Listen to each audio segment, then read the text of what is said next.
Bonjour à tous, je suis Clémentine. Merci de vous être branchés sur les ondes de Radio Barbare, le podcast engagé pour un monde professionnel responsable.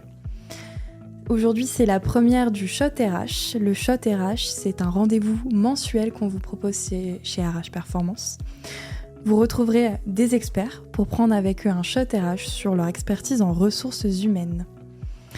Pour cette première, on s'intéresse à la thématique de la cohésion et aux différentes techniques qui existent pour la renforcer en entreprise. Ce podcast vous est proposé par RH Performance, votre partenaire recrutement, formation, team building, coaching et outplacement. Depuis quelques années, les entreprises ont pris conscience de l'impact que la cohésion pouvait avoir sur leur entreprise. Un alignement entre les membres d'une même équipe favorise une meilleure communication qui va, elle, entraîner une hausse du bien-être, de la productivité et donc des performances de l'entreprise. Bref, c'est un vrai cercle vertueux pour les entreprises qui peut paraître simple à atteindre et pourtant. La cohésion est bien souvent difficile à mettre en place. J'accueille aujourd'hui pour cette première Laurence Pornet, responsable pédagogique, formatrice et coach chez RH Performance. Laurence, tu accompagnes tes partenaires dans la construction de leur parcours de formation, le renforcement de leur cohésion et leur programme de coaching depuis maintenant 10 ans. En fait, tu as un véritable œil d'experte sur le sujet de la cohésion et notamment du team building. Aujourd'hui, tu as le plaisir de nous éclairer sur les meilleures pratiques à adopter pour renforcer justement ces liens au sein d'une même équipe. Alors Laurence, toi qui as l'habitude de travailler avec tes partenaires sur le renforcement de leur cohésion d'équipe, quelles sont les principales problématiques, défis ou enjeux qu'ils rencontrent à ce niveau-là ? Oui, alors je pourrais t'en citer 3, il y en a beaucoup, c'est vrai.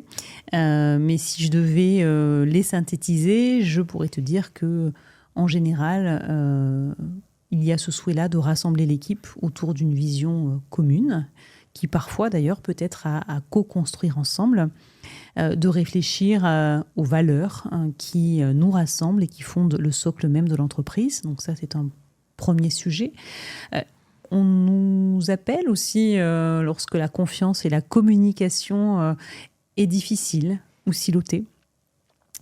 Et aussi, quand il y a un vrai souhait de renforcer les liens entre les collaborateurs, faire en sorte qu'ils se connaissent mieux et qu'ils travaillent surtout mieux ensemble. Parmi nos auditeurs, on a des managers, des DRH, des dirigeants. Comment, selon toi, ils peuvent favoriser cet environnement-là de travail propice à la cohésion ? Alors, pour te répondre, je vais faire référence au modèle de Lencioni, qui a modélisé sous la forme d'une pyramide, donc avec différents étages, 5 au total, tout ce qui est nécessaire d'avoir en socle pour qu'il y ait une cohésion dans l'équipe. Le premier étage, c'est la confiance. Le deuxième, c'est l'absence de conflits, ou en tout cas les conflits traités. Le troisième étage, c'est l'engagement de tous. Le quatrième, la responsabilité de tous. Et le cinquième, une orientation tournée résultat. Alors, ce que nous dit Lencioni est intéressant et ça pourrait répondre à ta question. La cohésion et donc la coopération est bonne si, alors en référence au premier étage, si les collaborateurs se connaissent bien, mais vraiment bien, et communiquent entre eux les informations de manière fluide. Concernant le deuxième étage, sur les conflits, si les collaborateurs partagent un cadre et des règles du jeu claires dans lequel ils peuvent exprimer librement leurs désaccords. En référence au troisième étage, l'engagement, la cohésion, la coopération, oui, si les collaborateurs partagent une vision claire, un cap commun. Le quatrième étage qui lui fait référence à la responsabilité, il y aura de la cohésion si les collaborateurs connaissent chacun leur périmètre de responsabilité et si ils reconnaissent aussi qu'il y a une véritable interdépendance dans cette responsabilité. Et enfin, en référence au dernier étage, les résultats, il y aura coopération, il y aura cohésion si les collaborateurs raisonnent collectif quant aux objectifs et quant à leurs priorités. Merci de nous avoir éclairés sur ces concepts. Les managers, des RH dirigeants doivent donc travailler sur ces 5 étages et s'assurer de répondre aux enjeux de ces 5 étages.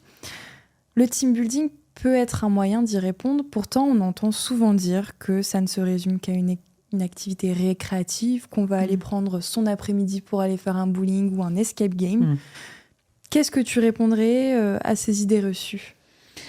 Alors, c'est peut-être pas que des idées reçues, il est vrai que ce sont des activités qui souvent sont proposées dans des team building, certes, mais elles ne constituent qu'une partie de l'ensemble du processus. D'autres initiatives plus significatives sont possibles et sont souvent d'ailleurs conseillées en référence à cette thématique de la cohésion. Des ateliers de facilitation, par exemple, pour aider à construire, à faire émerger cette vision, pour aider à définir ou redéfinir parfois nos valeurs d'entreprise, pour envisager aussi un plan d'action stratégique sur un projet et bien d'autres encore. Le jeu, bien sûr. Alors, le jeu, non pas récréatif tel que tu viens de me l'énoncer, mais le jeu pédagogique, qui est un moyen de renforcer au sein de l'équipe des relations de confiance et de respect mutuel, peut faciliter d'ailleurs le passage des identités individuelles à une identité collective. Et donc, le jeu reste un moyen, mais en aucun cas une finalité. Le team building ne se réduit donc pas seulement à des activités ludiques et récréatives, pour te citer, telles que l'escape game, telles que des Olympiades. Ce type d'événement présente une forme variable, mais aussi, ne l'oublions pas, un fond et une visée bien définie. L'activité, en fait, doit être envisagée en conservant un sens et doit surtout s'inscrire dans un objectif qui est déterminé par l'entreprise. Merci. Souvent, quand on parle de team building, ça va être 1 ou 2 journées, voire 3 par an. C'est un moment qui est figé. Alors, comment on maintient cette cohésion après que le team building soit passé ? Comment on perdure ce sentiment-là de cohésion et de coopération ? Alors, c'est une très bonne question. Comment maintenir cette cohésion après ? C'est tout l'enjeu. Pas simple, je dirais. L'entretien va se faire au quotidien par du feedback qu'il sera nécessaire de ritualiser. Comment se dire les choses au sein de l'équipe, on en a parlé tout à l'heure. Par le fait également de fêter les victoires, si petites soient-elles. Par le développement du travail collaboratif également. Donc, tout ça ne sont que quelques pistes.